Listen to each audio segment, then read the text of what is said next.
it's great for the game. Yeah. It's great for the barbershops. It's great for the game. It's going to continue to happen. I don't know why. The one thing I don't understand is, like, you never hear, the greatest quarterbacks. Yeah. Always talked about. You never hear, like, who's the greatest quarterback, Brady or Montana. Yeah. You got Montana with 5, you got Brady with 6. Yeah. Or you used to hear the Peyton and Brady thing when they played, but, Brady started to win a lot more and There's the GOAT. LeBron James. I'm back and forth a lot, but there's 2 wrong answers and every other answer. Shaq and Magic destroy LeBron legacy. Fans go wild online. The NBA's past just declared war on its present. This wasn't a debate. This was a demolition. First, Magic Johnson, the Prince of Los Angeles, issued a royal decree. Stop pretending you're the GOAT. The basketball world gasped, but that was just the warning shot, because then the most unpredictable force in sports history entered the chat. Shaquille O'Neal, the Diesel, the man who once shared a studio with LeBron, who broke bread with him, who laughed with him on national television. He didn't just agree with Magic, he amplified it. He weaponized it. In a blistering, unfiltered rant, Shaq didn't just critique LeBron's career, he attacked its very foundation. And as the words left his mouth, social media exploded into a digital wildfire. Fans picked sides, memes became missiles, and a simple basketball debate transformed into a cultural reckoning. How did we get here? And what did Shaq say that was so devastating it might have changed the legacy game forever? To understand the earthquake, you have to understand the fault line it erupted from.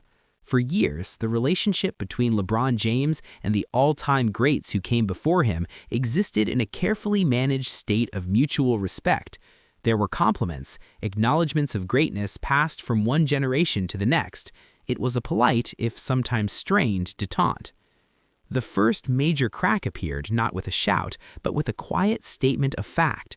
On his own platform, surrounded by the trappings of his unparalleled business and basketball empire, LeBron James was asked the question he'd been asked 1,000 times. But this time, in year 22, with the scoring record secured and his place in history seemingly cemented, his answer shifted. It was no longer about the pursuit, it was about the arrival. He spoke with the calm assurance of a man surveying a kingdom he had finished building. He didn't anoint himself, but the implication was a thunderclap. The conversation is over. I am here. For fans of a certain generation, those who grew up with Magic's no-look passes and Jordan's mid-air wizardry, this was more than confidence. It was a rewrite of history. It was a new king dismissing the laws of the old kingdom. The debate shows buzzed, the Twitter arguments raged, but it remained in the realm of fans and pundits until Magic Johnson, a cornerstone of that old kingdom, decided the dismissal would not stand. Magic's response was a surgical strike. Recorded in a stark, simple video, he looked directly into the camera and into the heart of the issue. "You need to stop pretending you're the GOAT," he said, his voice devoid of its usual melodic warmth. "Respect the history. Respect the men who paved the way." He drew a line in the sand, not just between two players, but between two eras, two philosophies of greatness. He framed LeBron's confidence as pretense, and in doing so, painted him as disrespectful. The line was drawn, the teams were chosen, but the war had only one general, or so we thought. You only can say one other name. I don't want to hear nobody else's name. That's why I wanted to pass him up in points. I was going to fucking arrogantly say, I don't want to hear his name. But, the greatest of all time, I would like to be in that conversation, but if it's not definite, see, like when you talk about Bron and Mike, it's definite. And Kobe should be out of that. So I drove 6.5 hours to debate this one thing and to settle it. So Michael Jordan is not the GOAT, it's LeBron James. Why do you think Michael Jordan's the GOAT? Only one player ever. For days, the sports world existed in a state of suspended animation. Magic's comments were the talk of every show, every podcast, every group chat. The question on everyone's mind was, how will LeBron respond? The king maintained a powerful, silent distance, his social media a curated gallery of focus and family. But in that silence, a vacuum formed. And nature, especially NBA nature, abhors a vacuum. Enter Shaquille O'Neal. Shaq was not a neutral observer. He was a former teammate, a dominant former teammate of the man Magic had placed above all others, Michael Jordan, whom Shaq faced in the finals. He was also, famously, a former television partner of LeBron James on the TNT set. Their chemistry was a highlight reel of playful jabs and laughter. They were, in the public eye, friends, colleagues, members of the same exclusive club. Which is why his entrance into the fray wasn't just an opinion, it was an event. He didn't offer a written statement or a thoughtful podcast monologue. Shaq, being Shaq, chose the biggest, loudest platform available, his own mega-viral segment on TNT's Inside the NBA. The stage was set. Kenny, Chuck, and Ernie were there. The vibe was already electric. And then Shaq, with the cameras locked on him, was asked about Magic's comments. He didn't hesitate. He leaned forward, the playful glint in his eyes replaced by a steely, serious intensity. "Magic is right," Shaq said, his voice a low rumble that instantly silenced the studio. 100%. And let me tell you why, because people don't want to hear the real. We live in a time now where longevity is confused with dominance. He let the word hang in the air. Confused. Playing a long time, putting up great numbers for 20 years, that's incredible. It's historic. But is it dominance? Shaq continued, his finger tapping the desk for emphasis. Dominance is what me and Magic and Mike did. We didn't just play in an era, we defined it. We scared people. When we walked in the building, the game was over before it started. That's a different level of pressure. That's a different level of respect. Then he drove the dagger home, making it personal in a way Magic hadn't. LeBron is one of the greatest to ever do it. Top 5, no question. But when you talk about the pinnacle, the guy who nobody could touch, the guy who owned the league mentally and physically with sheer fear, Shaq paused, looking directly into the camera lens, as if addressing LeBron himself. That's a different conversation. And you don't just get to claim that because you played long enough. You have to take it. And in my book, that book is still closed, and it's got one name on it. He didn't say the name. He didn't have to. The message was a devastating 1-2 punch. He validated Magic's core argument, then reframed LeBron's entire career as one of impressive duration, but not unquestioned terrorizing supremacy. This wasn't just criticism from a legend. This was a former ally redefining the terms of the debate on national television, using the language of the old school, fear, dominance, aura, that the LeBron era consciously moved away from. The betrayal was complete, and the digital dam holding back the fan reaction burst wide open. I'm him. You only can say one other name. I don't want to hear nobody else's name. That's why I wanted to pass him up in points. I was going to fucking arrogantly say, I don't want to hear his name.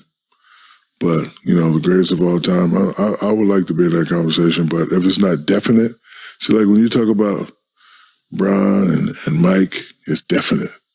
And Kobe should be out of that. It's definite. They're a great player. I want to be in that conversation. If I'm not in that conversation, I don't want no fucking considerations. This is keeping so much out of context. LeBron is the GOAT. It's not even close. Where they do that at? Not even close? Like, if Shaq's comments were the match, then the internet was an ocean of gasoline. The reaction wasn't just fast, it was instantaneous and all-consuming. Within minutes, the segment was clipped, edited, captioned, and launched into every corner of the digital universe. This was no longer a sports story. It was a cultural moment. The platform split along generational and ideological lines. On X, formerly Twitter, it was a battlefield. Old head accounts brandishing grainy clips of Jordan shrugging and Shaq dunking entire backboards unleashed a barrage of "I told you so" tweets. The hashtag dominance over longevity started trending. One viral post read, "Shaq just said what we've all been thinking for years. LeBron compiled stats. MJ compiled souls." Another, with a photo of a young, fearsome Shaq, simply stated, "There's levels to this. Thank you, Shaq, for reminding everyone." But LeBron's massive, digitally native fanbase, known for its organization and fervor, did not retreat. They counterattacked with data. Infographics comparing LeBron's all-around statistical dominance to Shaq and Jordan flooded timelines. The counter hashtag, "The book is still writing," began to climb. Their tweets were pointed. "Shaq is bitter his record got broken," and "It's funny how the dominant ones are always the most threatened by longevity, maybe because they couldn't do it." They framed Shaq and Magic as gatekeepers, clinging to relevance by policing the legacy of a man who had objectively surpassed them in many measurable ways. Then came the memes. This is where the war got truly creative. Someone photoshopped Shaq's face onto a giant gate, with a tiny LeBron trying to pick the lock. A side-by-side video edit showed Shaq and Magic as Mufasa from The Lion King, looking down from the clouds, with LeBron as Simba, hearing their voices. The pro-LeBron side fired back with edits of Shaq's infamous free throw misses set to sad music, captioned, "Dominant? Couldn't even shoot 50%. It was brutal, hilarious, and deeply personal. YouTube and TikTok became the venues for long-form and short-form emotional responses. Passionate, tearful videos from fans in their bedrooms arguing about respect and legacy. Podcast hosts shouted over each other. Comment sections became war zones where logic died and tribal loyalty reigned supreme. The noise was deafening, but beneath the chaos, a clear and painful truth emerged. This debate had torn the basketball community in half. It was no longer about appreciating greatness across eras. It was about choosing your tribe. And once you chose, you were expected to dismantle the legacy of the other side. Shaq and Magic hadn't just criticized LeBron. They had, willingly or not, given millions of people the permission and the vocabulary to do the same. Understand education can change their life. And so put people to work. And so through my company. So that's, I have a purpose. And so I'm going to live out that purpose. And I just, God has been so good to me. I mean, he didn't have to keep me for 28 years with HIV. He didn't have to do that. But he said, I'm going to keep you because I got some things for you to do.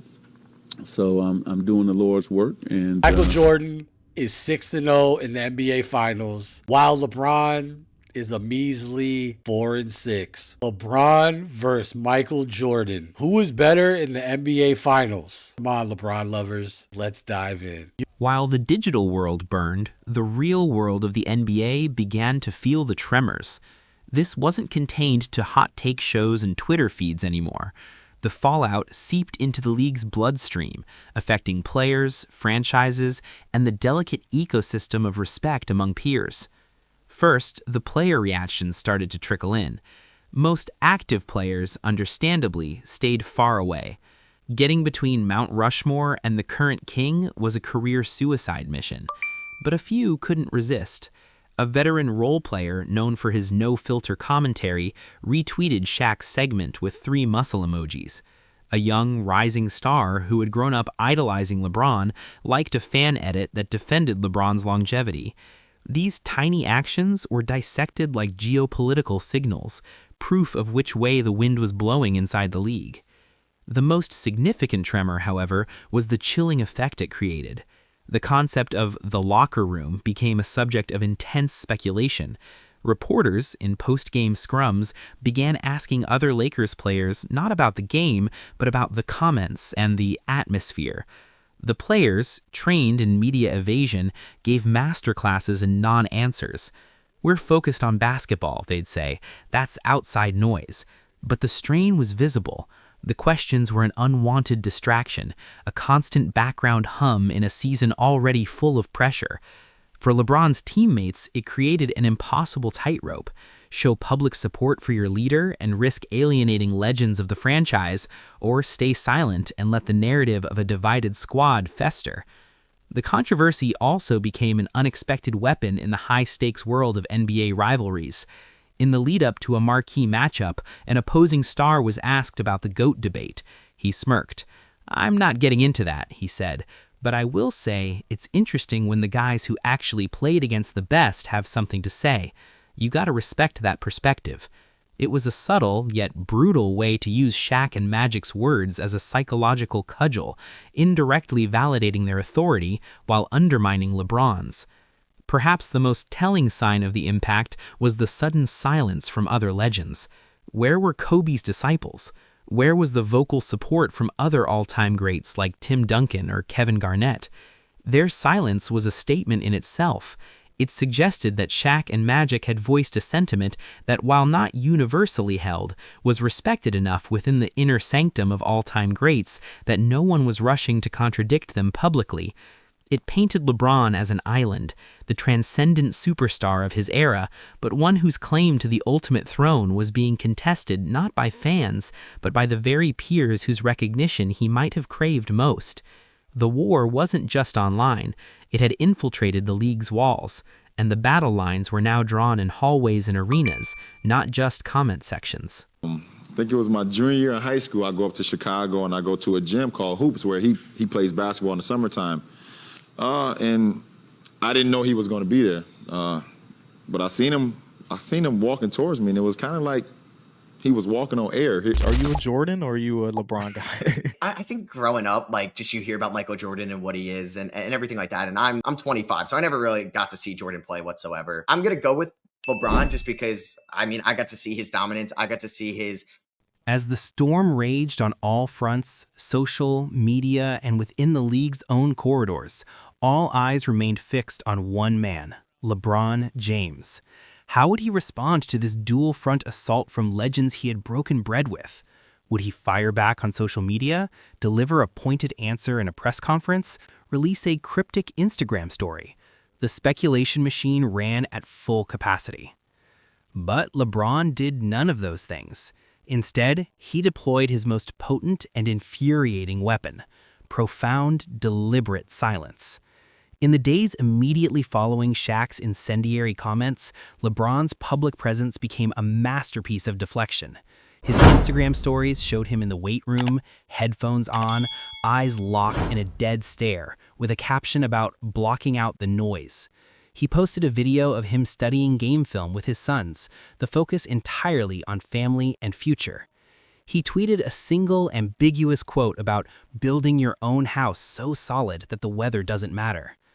Then came the next game. On the court, his play was not angry or vengeful. It was surgical, methodical, and devastatingly efficient. He didn't force hero ball shots to make a statement. He orchestrated. He picked apart the defense with passes that seemed to see the future.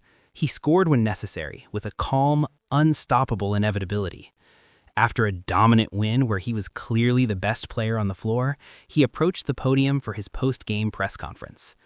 The questions came, as he knew they would. LeBron, Shaq's comments have gone viral. What's your response to him saying longevity isn't dominance? A reporter asked. LeBron took a slow sip of water, allowing the tension in the room to peak. He set the bottle down and offered a small, almost pitying smile. My response, he said, his voice calm and clear, is 12 assists and a win for my team. My response is being available for my teammates tonight. My focus is on the Los Angeles Lakers and our path forward. Everything else, he paused, sweeping his hand gently to the side as if brushing away a crumb, is just not part of that focus. It doesn't help me get my guys ready. It doesn't help us win a championship, so I don't spend energy on it. With that, he moved on to the next question about defensive rotations. He had said everything without saying anything. He had reframed the entire earth-shattering debate as a trivial distraction, a mere nuisance unworthy of his precious energy. In doing so, he accomplished several things at once. First, he painted Shaq and Magic as creators of drama, while positioning himself as the adult in the room, the leader solely focused on the task at hand. Second, he elevated the present and the future, our path forward, a championship, above the past they were defending. Most importantly, he demonstrated the very longevity they questioned by being the focused, consistent, unbeatable engine of his team night after night, year after year. His silence wasn't weakness. It was the ultimate power move. It declared that their words were so insignificant to his mission that they weren't even worth acknowledging. The throne, his actions screamed, is not defended with words. It is defended with work. Michael Jordan is the greatest player I've ever watched. He is the greatest player I've ever watched. Okay. LeBron James is the greatest player I've ever seen. Ooh. I saw what you just did. Usually when it comes to the Jordan-LeBron debate, it's immediate insults. A lot of times, the insults, you don't even say you disagree. You demonstrate by that you disagree with whatever. In the weeks that followed, the intense inferno of hot takes cooled into a permanent, smoldering tension. There was no decisive victor, no knockout punch that ended the debate. Instead, the battlefield was left scarred, and the landscape of NBA legacy was permanently altered. Shaq and Magic had succeeded in one monumental way. They had shattered the polite consensus. They proved that the old guard was not only watching, but was willing to speak with brutal, public candor to protect the sanctity of their era. They forced the basketball world to grapple with an uncomfortable question. Has the analytical, longevity-driven modern narrative inadvertently dimmed the raw, terrorizing brilliance of past dominance? They made fear a metric again. Their words gave voice to a silent multitude of fans and peers who believed greatness had softened, and for that, they were hailed as courageous truth-tellers by their side of the divide. But LeBron, through his silent, steadfast focus, may have won the larger, more strategic war. He demonstrated a new kind of dominance, not over opponents in a single game, but over the entire noise machine that seeks to define athletes. He showed that in the 21st century, the ultimate power is the power to ignore, to transcend, to make the noise irrelevant through sheer, unwavering performance. He didn't get dragged into a mud fight with legends. He let them shout from the riverbank while he continued to build his bridge to the future. Every game he played at an elite level after their comments was a quiet rebuttal. Every assist, every win was a brick in the legacy he is still building, a legacy that refuses to be frozen in a debate about the past. The real losers, perhaps, were the fans and the game itself. The debate morphed from a celebration of greatness across generations into a bitter tribal conflict. The nuance was murdered in memes. The joy of appreciating Magic's flair, Shaq's power, Jordan's will, and LeBron's sustained genius was replaced by a pressure to choose sides and deny the merits of the other. The middle ground evaporated. And what of Kevin Durant, the silent observer to this war of titans? His quiet absence from this particular phrase spoke volumes. It suggested that even the game's most sensitive star understood some battles are too colossal to enter. Some thrones are too heavy to approach, for now. So what did we learn? We learned that legacy is not a trophy you earn and place on a shelf. It is a living, breathing battlefield constantly being contested by the past, the present, and the future. Shaquille O'Neal and Magic Johnson didn't just critique LeBron James. They issued a powerful reminder that history has its own guardians, and they are not ready to hand over the keys. But we also learned that the modern athlete's legacy is built differently. It is built in the relentless daily choice to focus on the work, to build an empire so vast that criticism from any one mountain peak simply gets lost in the landscape. LeBron didn't defend his legacy with words. He defended it with his presence, his performance, and his profound, deafening silence. The war isn't over. It may never be. But this seismic clash has rewritten the rules of engagement. The question is no longer just who is the greatest of all time. The real question now is, in the end, does legacy belong to those who shout the loudest to defend the past, or to those who work the hardest to silence them by building the future? Let us know in the comments below. If these deep dives into the real drama that shapes the NBA matter to you, subscribe now. The conversation never stops here.